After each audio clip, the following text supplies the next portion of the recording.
1 cup আটা আর 1টি ডিম দিয়ে এত মজার যে নাস্তা তৈরি করা যায় সেটা যদি এই ভিডিওটা না দেখেন তাহলে অনেক বড় মিস করে ফেলবেন। তো অবশ্যই একবার ট্রাই করে দেখবেন, খেতে অনেক মজা।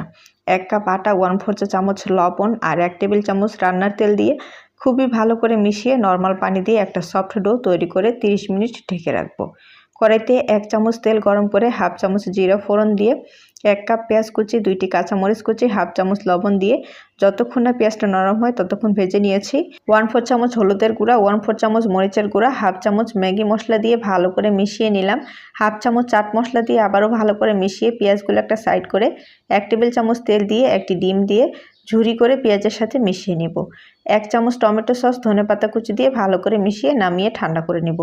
ডো থেকে পরিমাণ মতো লেচি কেটে 1 পিস লেচি নিয়ে বড় সাইজের পাতলা করে একটা রুটি বেলে পরিমাণ মতো পুর দিয়ে সাইডের অংশগুলোতে পানি লাগিয়ে সাইড থেকে এভাবে ভাঁজ করে রোল করে নিতে হবে।